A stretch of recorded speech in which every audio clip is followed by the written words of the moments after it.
Drama serial गिरहें, जहां पर सुरैया बेगम बेटी की शादी करने के लिए बेटे को बहुत ही अजियत दे रही है। अब यहां पर सुरैया बेगम के बेटे राशिद को इतनी अजियत में देखकर जुनैद का बाप पिघल जाता है। वो तो पहले ही इस रिश्ते के हक में था, तो अब वो यहाँ सारी सिचुएशन देख के डर जाता है कि रिश्ता तो यहीं पर होगा। जबकि नसरीन बेगम तो सुरैया के घर आकर भी इस रिश्ते के हक में नहीं थी, वो नहीं मान रही थी। लेकिन जुनैद का बाप लुकमान कह देता है कि जो डेट फिक्स हुई है उसी डेट पर शादी होगी। मेरे बेटे की खुशी जिस लड़की के साथ है, मैं उसी के साथ ही अपने बेटे की शादी करूंगा। अब तो नसरीन बेगम चाह कर भी कुछ नहीं कर पाएगी। दूसरी तरफ राशिद की इतनी तबीयत ख़राब हो जाती है तो सुरैया बेगम घबरा जाती है और जल्दी से निम्रा को कॉल करती है कि घर आ जाओ, राशिद की तबीयत ठीक नहीं, उसे डॉक्टर के पास लेके जाना है। निम्रा परेशान हो जाती है ये सुनकर और पूछती है कि आखिर ऐसा क्या हुआ, अभी तो मेरी उससे फ़ोन पे बात हुई थी, वो बिल्कुल ठीक था। सुरैया बेगम कहने लगी, तुम्हें समझाने का वक्त नहीं मेरे पास, जल्दी से घर आओ, वक्त बहुत कम है। तो निम्रा भी आनन फानन घर पहुंचती है, जल्दी से डॉक्टर के पास ले जाती है राशिद को। डॉक्टर को तो खुद कुछ समझ नहीं आ रहा कि आखिरकार राशिद के साथ ये सब कुछ क्यों हो रहा है और कैसे हो रहा है, जबकि उसके टेस्ट बिल्कुल ठीक हैं। सुरैया बेगम बेटे की ज़िंदगी की भीख मांगने के लिए अपने बाबे के आस्थाने पर गई, लेकिन यहाँ पर बाबा क्या ही मदद करेगा, जो कि अपनी जान निकलने का इंतजार कर रहा था। जिंदगी उसके लिए इतनी मुश्किल हो चुकी थी कि सांस लेना मुश्किल था और ये कि जान निकल ही नहीं पा रही थी। तभी तो सुरैया बेगम ने उसकी सारी ताकतें अपने पास लीं और उसकी जान निकली। अब सुरैया बेगम के पास दो लोगों की ताकतें हैं, भला उस पर क्या मुश्किल वक्त आ सकता है। राशिद को वो घर ले आते हैं तो यहाँ पर फरजाना भाई के पास बैठकर तलावते कुरान पढ़ने लगी। राशिद की तबीयत कुछ संभलने लगती है।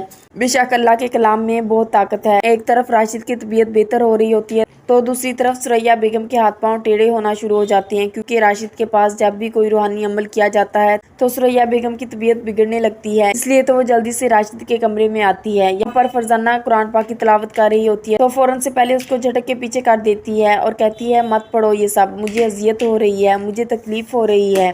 सुरैया बेगम भी अजीब माँ है कि बेटा तकलीफ में मुब्तला है लेकिन अपनी तकलीफ बर्दाश्त नहीं कर पा रही। फरजाना कमरे से बाहर आकर अपनी माँ से बात करती है कि अगर भाई इस तरह से ठीक हो जाते हैं कुरान पाक की तिलावत से तो उसमें क्या ही हर्ज है। शहाबुद्दीन साहब को फिर से बुलाते हैं, रूहानी अमल से भाई ठीक हो जाएंगे। मैंने देखा है कि रूहानी अमल में बहुत ताकत है, देखा ना उनकी तबीयत ठीक हो रही थी। लेकिन सुरैया बेगम अपनी तबीयत कैसे ख़राब कर सकती है, फ़ौरन से फरजाना को मना कर देती है।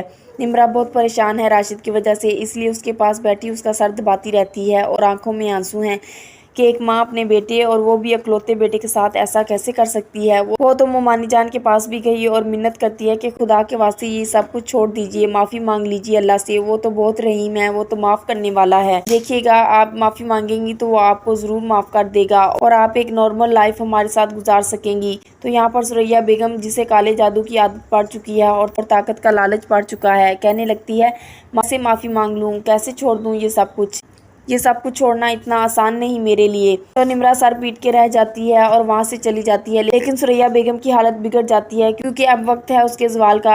अब यहाँ जब दो बाबों की मौत हुई तो सुरैया बेगम ने सारी ताकतें ले ली उनसे और अब उसकी ताकत लेने वाला कोई नहीं, तो अब उसके लिए सांस लेना भी मुश्किल हो जाएगा।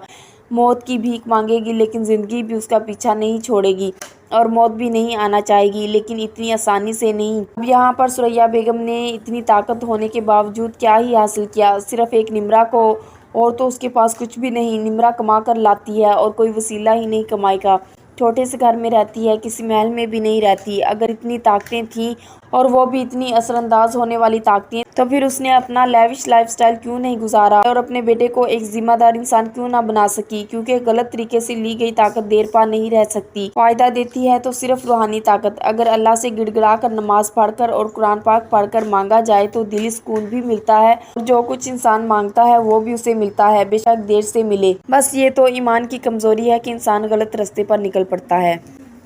ये थी ड्रामा सीरियल गिरहें की 62 एपिसोड। कमेंट सेक्शन में अपने ख्यालात का इजहार ज़रूर कीजिएगा। मज़ीद वीडियोज़ के लिए चैनल को सब्सक्राइब और बेल आइकन को प्रेस करना मत भूलिए। शुक्रिया।